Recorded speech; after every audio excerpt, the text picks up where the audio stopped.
Antarctica. Unbelievable. Unbearable. And now, a 50-day sea expedition attempts to crack its mystery, uncovering the improbable creatures that somehow thrive at this merciless alien edge of our planet.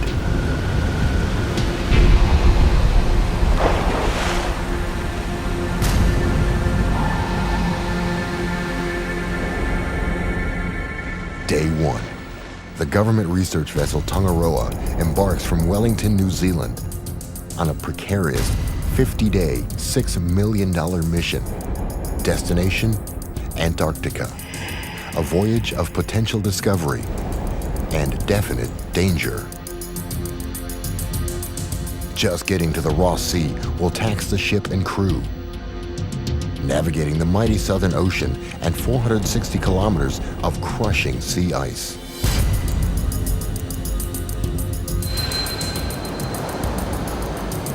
In this International Polar Year, Tongaroa will join 17 other ships in a top-to-bottom census of Antarctic marine life. And Andrew Leachman is its captain. Like a telephone directory of everything that's down there, because it's never really been done. But satellite charts show the worst icing condition in years. Even with Tongaroa's 70-meter-long reinforced hull, this could be a mission impossible. Though he can hardly wait to get his hands on the strange, scaly creatures from the seafloor, marine biologist Andrew Stewart knows it'll be no dip in the ocean. The ocean is a very difficult environment to study. Down here in the Southern Ocean, everything is that much harder.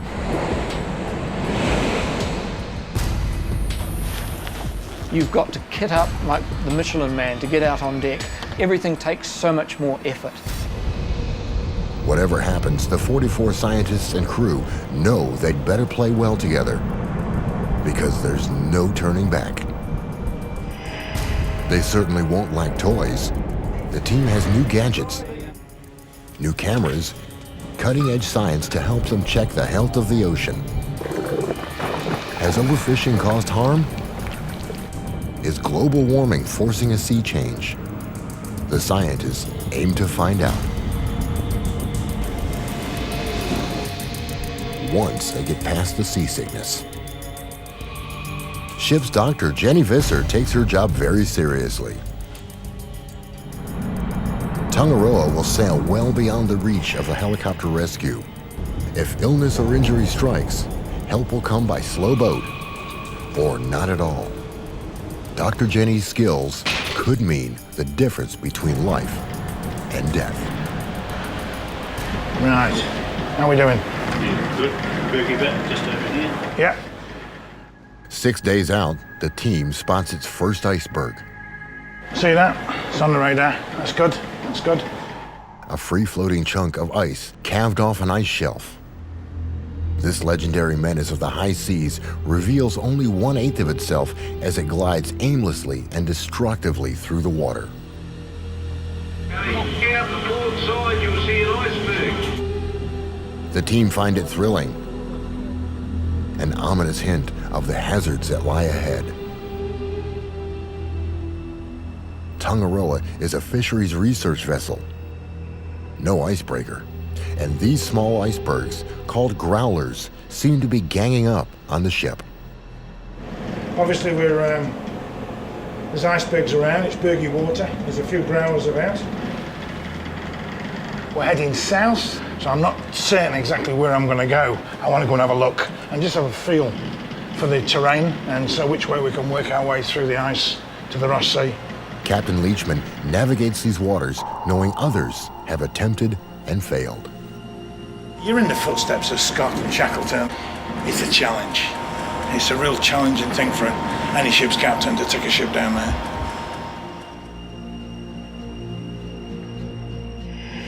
In 1914, Sir Ernest Shackleton's ship, Endurance, became trapped in sea ice. He and his crew spent a grueling winter battling the elements until the ice ultimately crushed and sunk the ship. It's an epic tale of Antarctic survival. And it replayed in 2007 when ice engulfed the tour ship Explorer in Antarctic waters. Read the history and you'll know I am very careful because I know the rules. The rules are simple. Never underestimate the ice and never turn your back on it.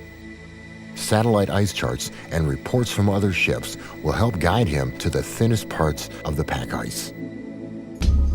Head scientist Stu Hanchett worries about the encroaching ice barrier scuttling their plans, but he trusts the captain.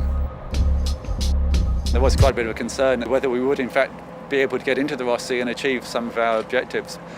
We envisaged probably taking 2, maybe 3 days to break through the pack ice into the open waters of the Ross Sea itself. The Tongaroa may not be an icebreaker, but the ice doesn't know it.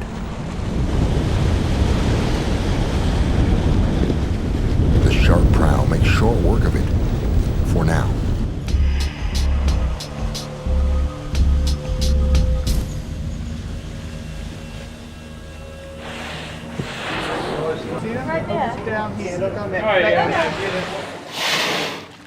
Off the stern, the minke whale finds sanctuary, scarfing down a hearty meal of krill among the ice chunks. Minkies can grow nearly 9 meters. Positively puny compared to their blue whale cousins, who can stretch to more than 3 times that size. And that means an awful lot of krill to sustain a healthy population of whales, penguins, and seals. Especially the crab-eater seals, who also make their home on the shifting ice, slurping down krill, not crabs. Each year, they eat about 25 times their body weight in krill, filtered through their interlocking strainer-like teeth. And these ever-popular emperors of Antarctica will pass the dark and brutal winter by mating. They'll brave temperatures lower than -40 to lay eggs and raise their chicks. The work these scientists do down here could help all these animals survive an uncertain future. Each night, 3 hours of darkness brings new danger to the ice-clogged waters. Safety depends on constant vigilance.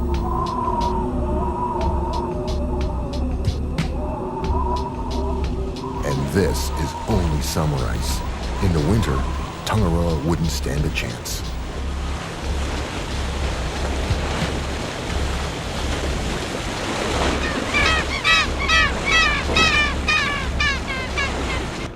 Right, how are we doing? Let's look. At last, the ship breaks free.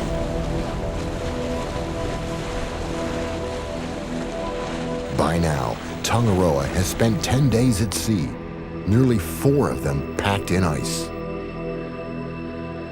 Wind and currents keep this part of the Ross Sea ice-free in summer. Voyage leader John Mitchell can breathe a little easier, but experience tells him he hasn't seen the last of it. It's always going to get in the way, regardless what you do. Even on the best ice years, you still get ice, and it's always where you want to be. While the sea stays calm and free of ice, the team prepares to plunge into an alien world. For the first time, these scientists will get to see what's down there, courtesy of the deep-towed imaging system they call DETIS, custom-made for this type of deep-sea exploration. Its high-definition video and stills cameras will act as the team's eyes in this high-pressure, low-light environment. Okay, we're ready to go. And we're in position, going ready.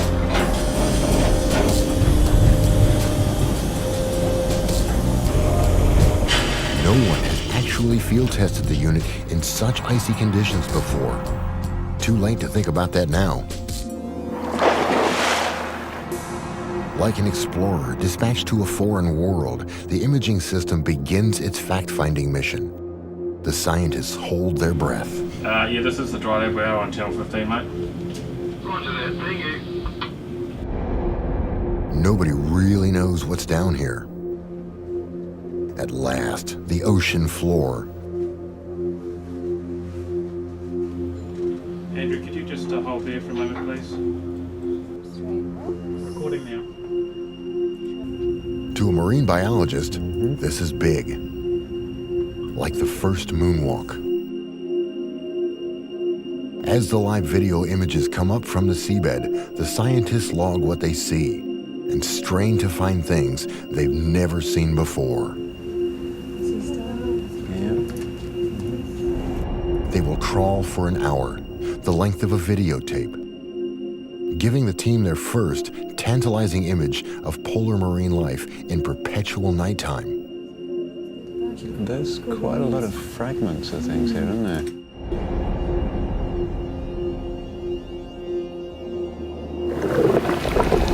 Now that they've seen the creatures on the video, they want to get their hands on them. For that, they'll need to trawl with nets, not cameras.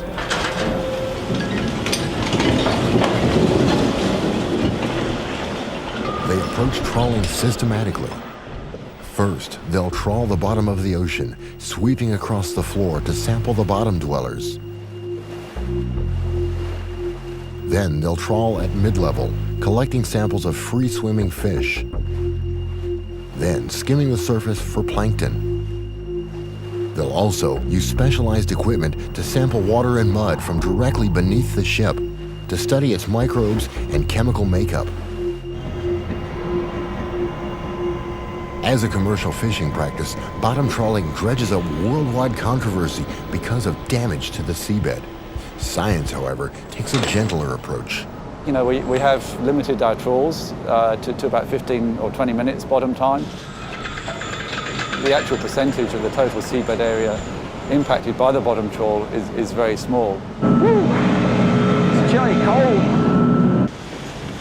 But the bottom trawl doesn't even last 15 minutes before the rough seabed forces the crew to pull the net. That's the cue for American marine biologist Christopher Jones to grab his gear. This will be exciting. The anticipation makes the scientists forget all about the minus 10 degrees Celsius conditions. And Andrew Stewart thinks all of his Christmases have come at once. It's going to be a bit like Santa Claus coming up the stern ramp there. We don't know what's going to be in that sack. Could be a pair of socks, or it could be a new bike, who knows. Now this is good. We've got all sorts of things in here. Santa must be pleased with Christopher Jones. There's a big Disosticus, a big, beautiful Disosticus mawsoni. That's what we're looking for. We got a good one here. Disosticus mawsoni, the Antarctic toothfish, one of the giants of the marine ecosystem. On the menu, it goes by Chilean sea bass, and it's harvested by the thousands. If it disappears from the ocean, more than dinner's at stake. A nice, diverse catch here. It could mean an ecosystem on the brink of collapse.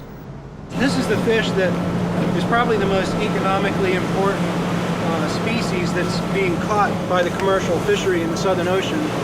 This is a fine specimen here of an Antarctic toothfish. This big guy tells the crew that all's well down below. The undersea camera built up the team's expectations about what they might collect.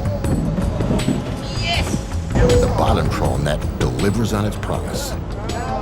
Sponges, among the most primitive sea animals, have no nervous or digestive systems. They feed by filtering water through their pores.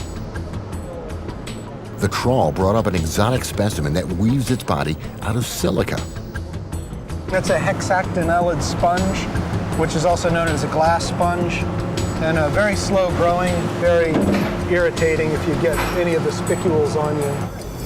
And Santa's sack has delivered a special gift for Andrew. Snailfish. Fantastic. Snailfish are poorly understood, and Andrew may have found a new species. Some of these beauties down to the lab. It's good of all.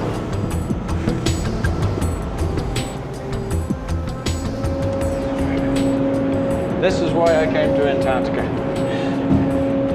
Seeing things like this, it's just beyond words. We now have whole families of fishes that are found nowhere else in the world except in the Southern Ocean. And these are fascinating animals. These are the ice fishes. Temperatures above 5 degrees Celsius are too hot for them and in fact are lethal for them. The sea holds a dizzying variety of fish to baffle and thrill marine biologists. Nature even saw fit to make about 115 species of Andrew's snailfish. You have to look at such features as the shape of the teeth, the jaws, the shape of the gill rakers, as well as counts of the vertebrae, counts of the dorsal and anal fin rays. And then along comes the kind of discovery that blows biologists out of the water. Now, I have no idea which species this is at the moment. That colour pattern on the fins is like nothing I've ever seen before. Most scientists hope to find something truly new, but only a few actually accomplish it. Andrew might have discovered yet another new species, making him the first human to lay eyes on this creature that's evolved over millions of years. Though cut short, this first trawl offers something for everyone. Oh, I'm very happy with the first trawl. Yeah, we only had 10 minutes on the bottom. And there was some quite rough ground, so we had to haul early. But yeah, looks very good for the first one. Scientists have cataloged about 135 species of fish from the largely unexplored Ross Sea.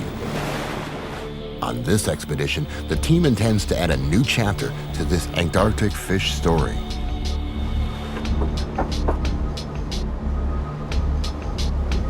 In the depths of the ship, the team studies the fish finder to locate schools of small fish and krill, the foundation of the elaborate food chain. Since big fish depend on little fish, the scientists want to check their health. That means another fishing expedition. Yeah, hi Andrew, it's Richard here down in the acoustics lab. We're seeing a bit of a mark on our sounder down here. We're quite interested in doing a mid-water trawl. The target's spotted, the net's deployed.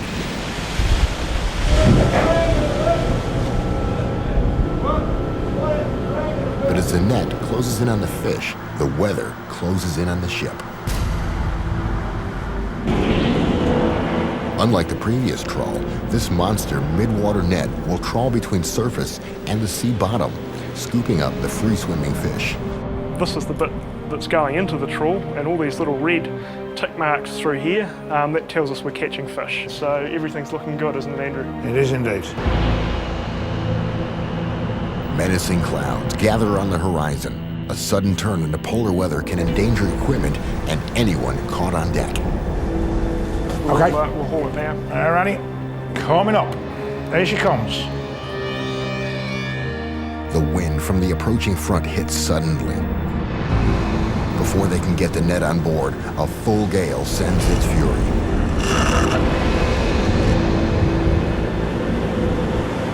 Hold it now, hold it now.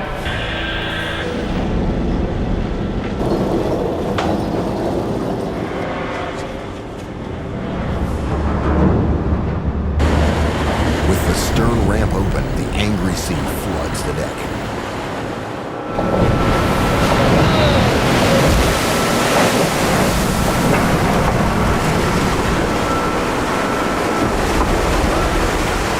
Waves crashing over the stern can easily sweep a crew member into the icy, churning sea, where the cold shock can kill in 3 minutes.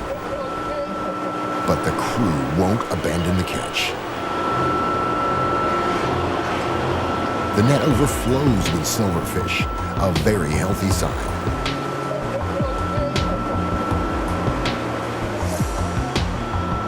It's one of the most abundant species in the Ross Sea. It's eaten by quite a lot of species, so it's important in the food chain. Among the mass of silverfish, Andrew spies a lethal predator most likely feeding when snared. What's the name of that again, Andrew? Daggertooth. A daggertooth. Wonder what was called that. Stick your finger in his mouth, Chip. This striking find wields a mean set of choppers. It's a pretty fish. Comes up underneath like that, bites down, chomp, reverses, and it severs the spinal cord. It's paralysing that fish, turns around. The ferocious storm puts a halt to the science program. The ship slows down to ride it out.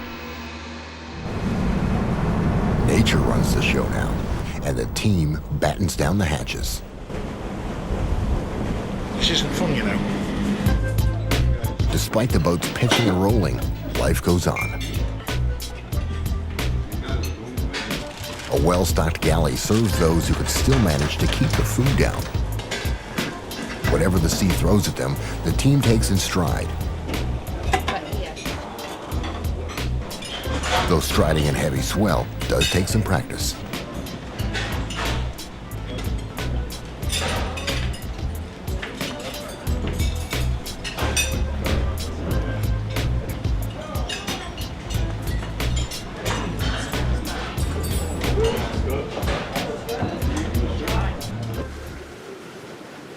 At last, the storm passes, costing the crew a day and a half's sampling.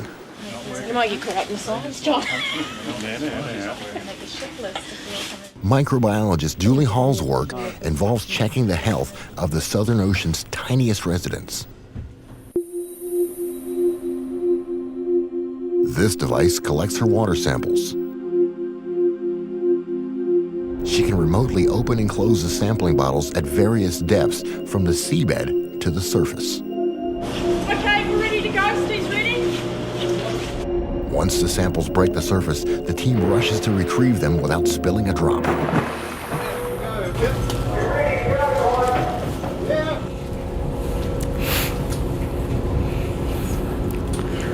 As you can see, it's a difficult and dangerous operation, and the get crew have to be really careful bringing it on board in such rough and slippery conditions.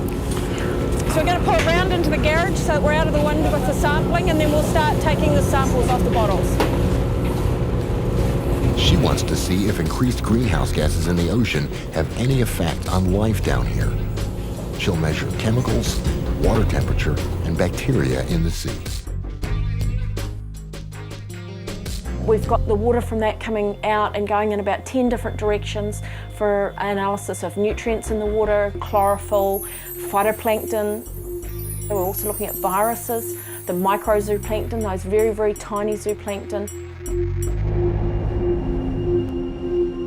Her work in this far-off sea may have global implications, but Julie's about to feel the full weight of her isolation from the world back home.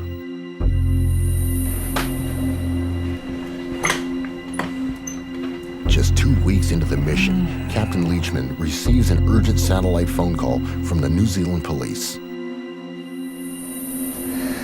Early morning, I was called to the bridge, and the sergeant in Matamata said, "Look, we've got some bad news. Have you got a Dr. Julie Hall aboard?" And I said, "Yes." And he said, "Well, unfortunately, her husband's been killed in a gliding accident."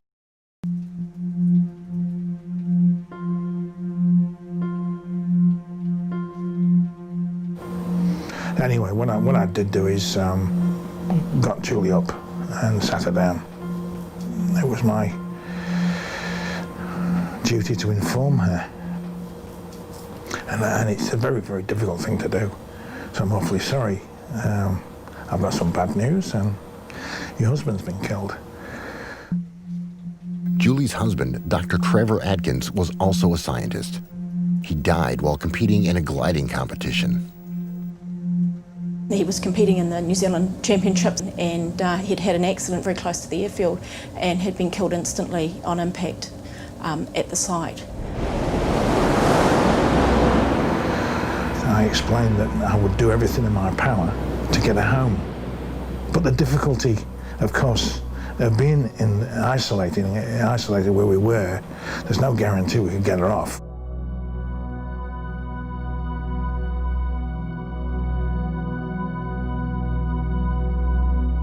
Fickle weather and enormous distances have conspired against Julie. By now, Tongaroa has sailed well beyond reach of any helicopter and too far out to turn around. If Julie has any hope of getting home, Captain Leachman must find a nearby ship able to make the journey. I had to think about my own situation, how I felt about things, how any decision impacted on others back in New Zealand, but also the impact me leaving would have on the science and the people around me. With the weather deteriorating and the nearest ship at least 3 days away, Julie has to make an immediate decision: stay with the mission or return home to her family. And as it turned out, I'd made the decision not to leave. She decided that really she was going home to an empty house, and she didn't want to go home. She was happy where she was. The strongest reaction of why aren't you coming home came from people who really didn't understand the isolation, and also not really the situation on the ship in terms of being surrounded by close colleagues who were very supportive.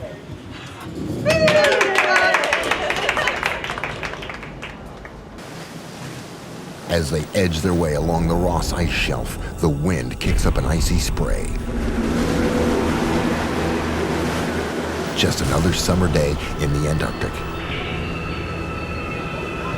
The temperature plunges to minus 14 Celsius and spray freezes on contact. The next deep-towed imaging deployment gets put on hold, much to the crew's relief. Such is the life of a sailor. Everything frozen, including us. And the forecast gets even more chilling. Okay, this satellite image that just came in this morning to show us the current state of play. The southern Ross Sea is refreezing faster than expected, already covering several of their planned sampling stations. It could be arduous. If this southerly wind continues, the whole thing's going to freeze up, and it'll be like operating in fresh set concrete. So it's not good. We won't be able to do much sampling if those conditions prevail. With the water temperature down to minus 1.8 Celsius, the sea starts to freeze in a spectacular, if alarming, display. It stretches to the horizon in every direction and can potentially strand the ship.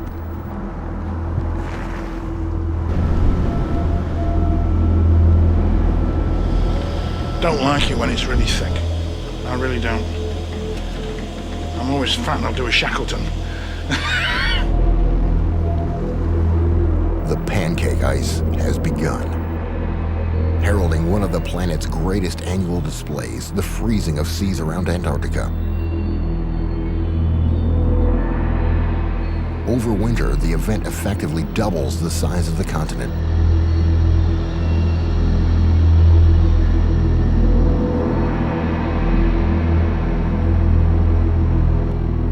The science leaders call an emergency strategy meeting.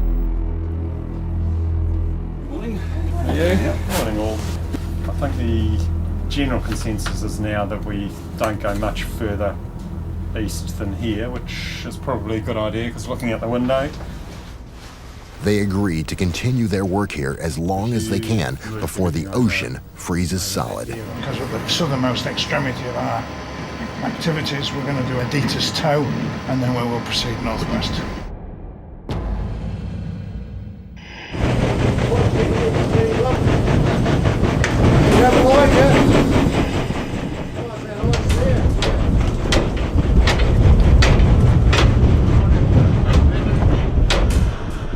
It's like fishing in a margarita.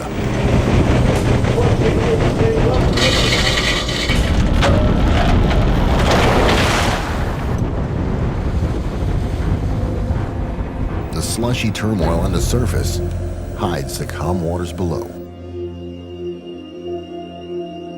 As Antarctica began its deep freeze over 30 million years ago, life here evolved and flourished. Now comes a new challenge.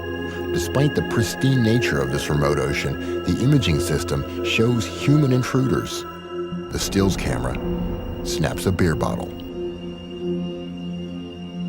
And commercial fishing activity leaves its mark in the form of a trawler's long line.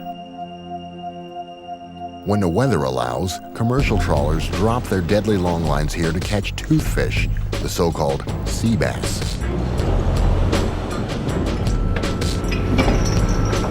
This healthy specimen means more than tonight's dinner special. Sizable toothfish, you reckon? It's the poster child for good fishing management. Elsewhere in the southern seas, indiscriminate practices have dangerously depleted its relative, the Patagonian toothfish. But stricter Antarctic regulations allow us to have our fish and eat it too.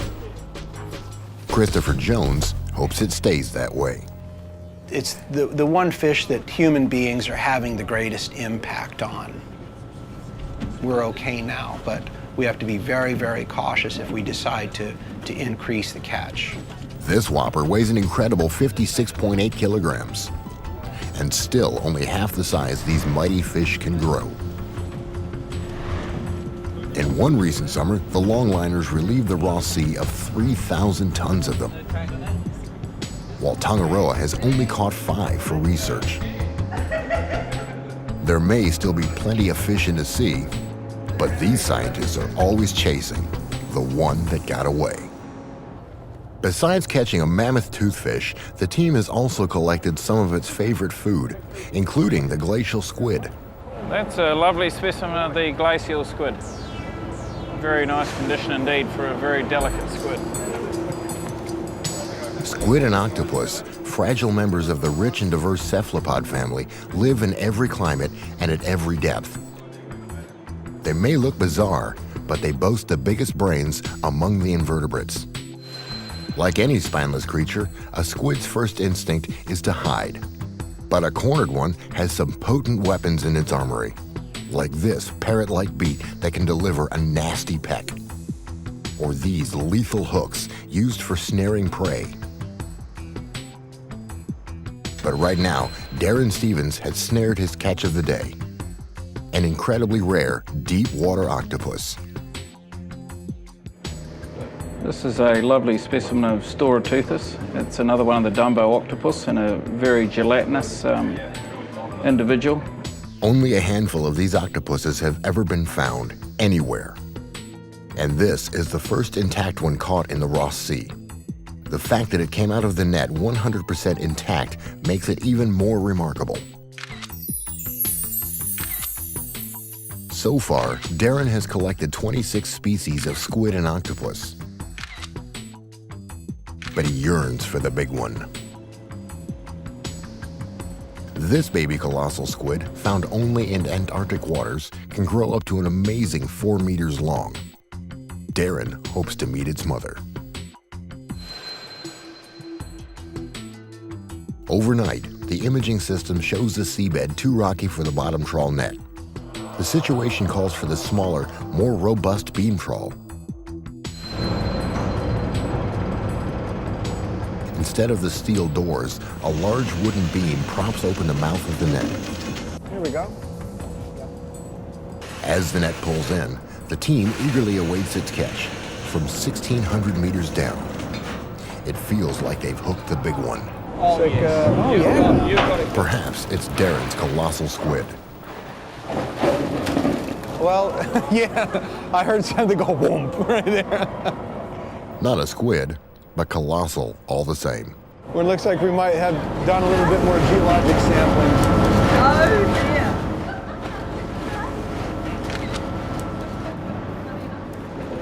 The deckhands get left with the heavy lifting.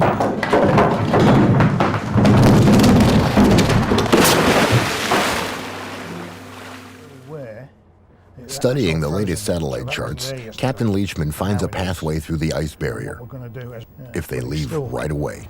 At some stage we'll need to escape from this area, through this ice bridge and away to the north. The way to deal with encroaching ice is to head for warmer waters.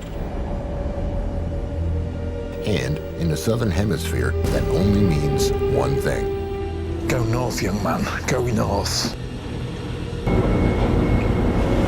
Bring her up and drop those.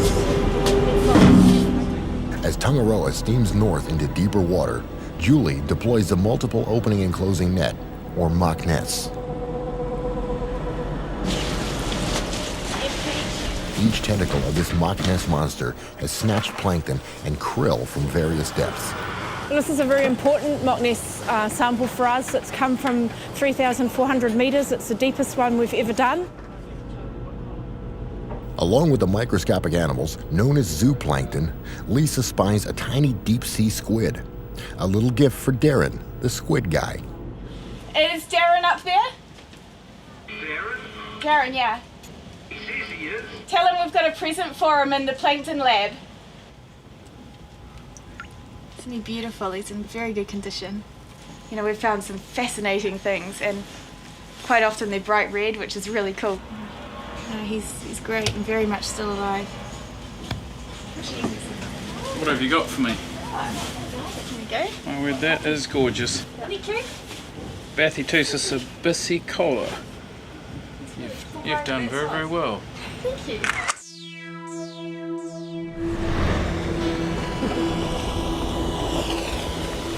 As Tangaroa nudges north into the sea ice, the work in the plankton lab goes on.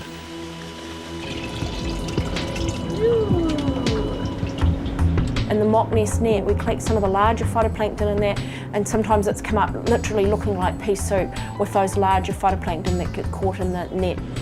I'm amazed at the amount of life in here. It certainly looks quite productive, a lot more productive than I'd imagined for Antarctic waters. But I guess something's got to be there to feed the krill, which live down here. The mid-trawl net hauled up plenty of krill, and Chris gets the smelly job of weighing and measuring every last one of them. It's the only way to calculate how many of these crucial crustaceans inhabit the Ross Sea. Krill really drive most of the ecosystem. That is all the land-based predators, the penguins, the seals, the birds, most of the fish species, whales, they're all highly dependent on krill. The arrival of two humpbacks delights the team. Whales, can I just drop it down? Oh, nice. Whales! They've come for the krill, of course, gorging themselves before migrating back to the breeding grounds in the Pacific. This is great. It couldn't be any better. The sun is shining and it's just a beautiful day. The ice is right behind those whales.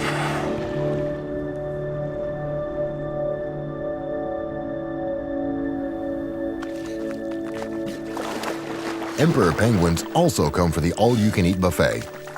After laying their eggs in a dead of winter, the females complete an arduous trek from open water to feed the chicks. And krill, one of the lowest links in the food chain, becomes a meal fit for an emperor.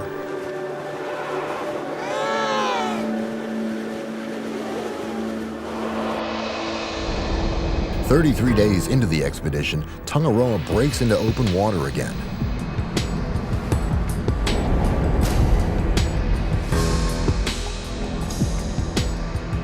On the horizon looms Scott Island and Haggett's Pillar. These insignificant-looking rocks are actually the top of a seamount, a volcanic undersea mountain thrust from the bottom of the ocean 4,000 meters below. A deep region known as the abyssal seabed. Yeah, well, these ones were more dispersed, that second set. Malcolm Clark studies these bedrock communities that thrive on dramatically steep slopes. Some creatures prefer a bed with more support. They opt to live on the rocky seamount instead of the posh seabed. So animals that need to attach to something really hard, like corals, sponges, they're able to latch on and again survive where the soft sediment of the abyssal plains doesn't enable them to survive. The team decides to drop in on the seamount community using the beam trawl. But the seamount is not accepting visitors.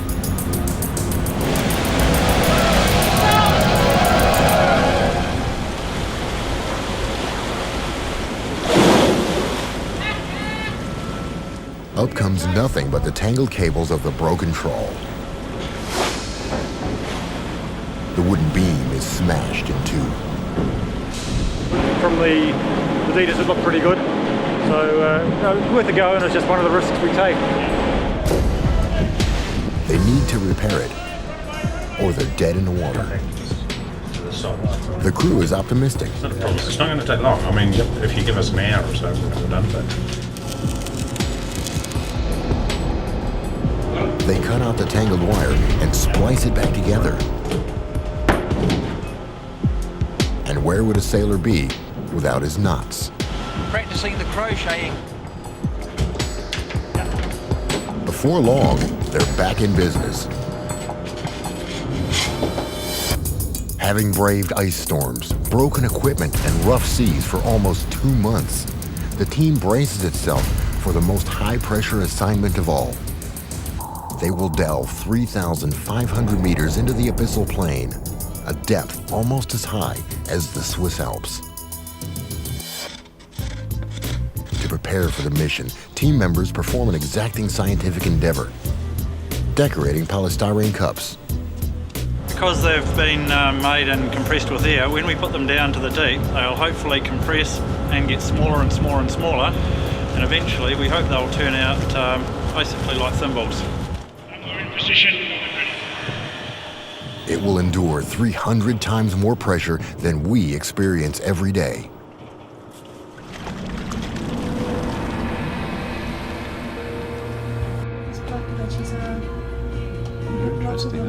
Suddenly, the abyssal plain reveals itself. It looks barren, like the surface of Mars. But a closer look reveals life. No one has ever witnessed sights like these in Antarctica before.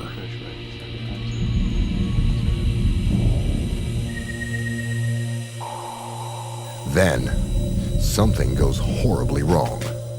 We've just lost the video.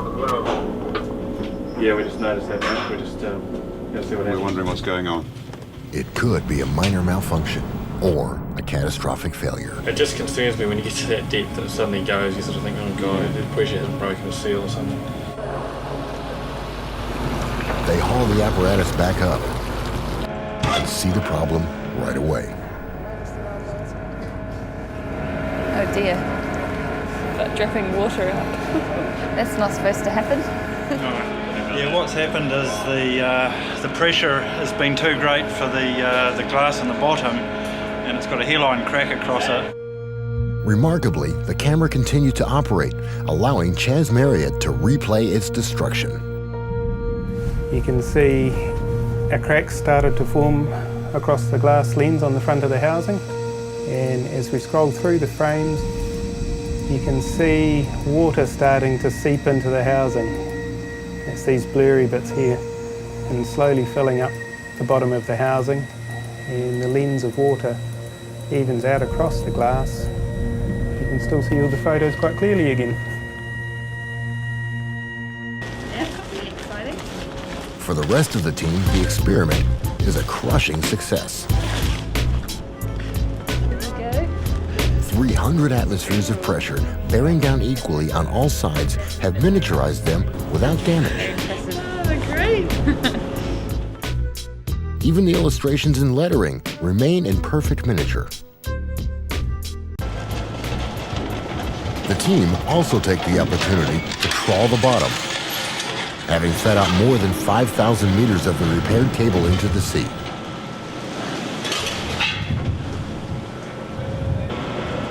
The beam trawl finally comes aboard at 2 a.m. And after 6 hours of waiting, the team gets its reward. 12 buckets of mud and 1 single fish. But in this mud lies many delectable delights, like this sea cucumber. It's hard to see where's front and back. That would be, I guess, another oral appendage. He's wagging his tail, though. Now, if this doesn't demonstrate all the glamour of marine biology, nothing does.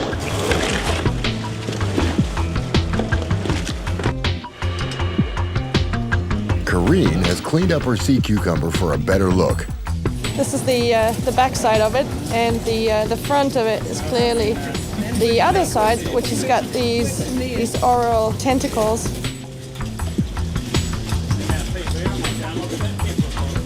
Then, Kareen finds an even more curious specimen. It has something quite interesting at the front, which sort of liken it a little bit to as a hippopotamus. We don't know how many are down there. We don't know how common this is. I have never seen anything like this before. Sea cucumbers are the ocean's vacuum cleaners. walking along the bottom, sucking nutrients out of the mud they eat.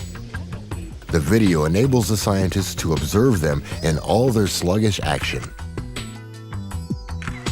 Scientists recognize about 1,200 species of sea cucumbers, none of them very attractive, except maybe to a marine biologist. But as the expedition winds down, they'll encounter creatures strange by any standard. 44 days into the voyage, and the last day of sampling has arrived. It's also Andrew's 50th birthday. The team has stayed up late to prepare a surprise.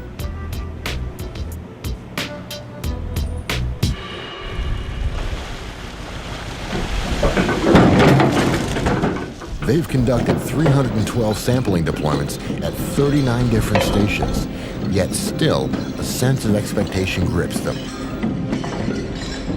This is the last bottom trawl of the cruise.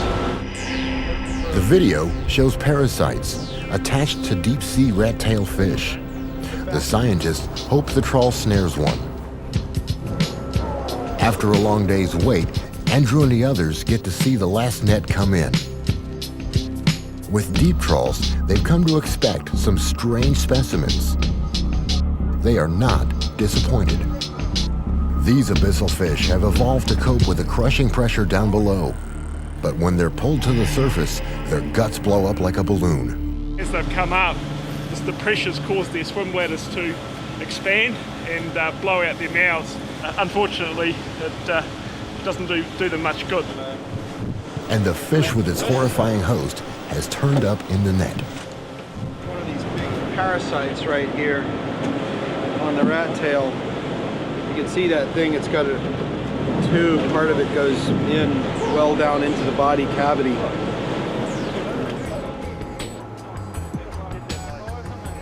Today, Andrew receives a birthday gift only a biologist could love, an ambush predator with a mouth of needle-sharp teeth.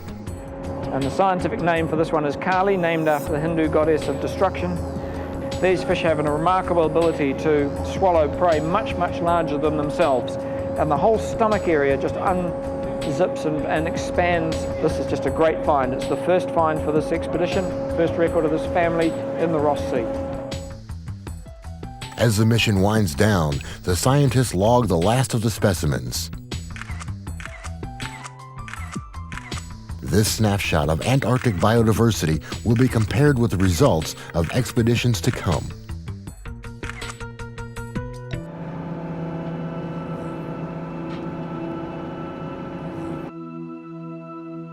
As they head back to New Zealand, Captain Leachman reflects on Tangaroa's 7,000 nautical mile journey through one of the most challenging oceans on Earth.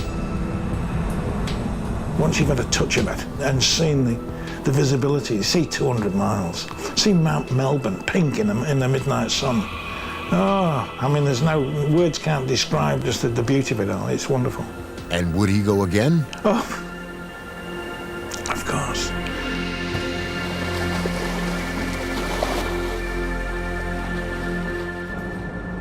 For Julie Hall, the life she's coming back to is not the one she left.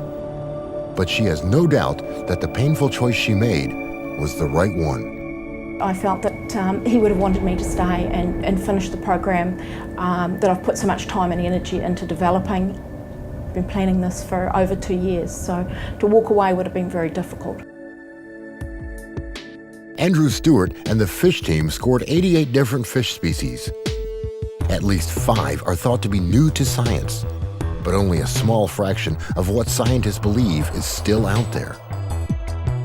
I think that what we have already retrieved from the Southern Ocean has been incredible. I think in many ways we've barely scratched the surface. As these scientists return home, they're proud that their 50 days aboard Tangaroa have made this unfathomable world a little more knowable.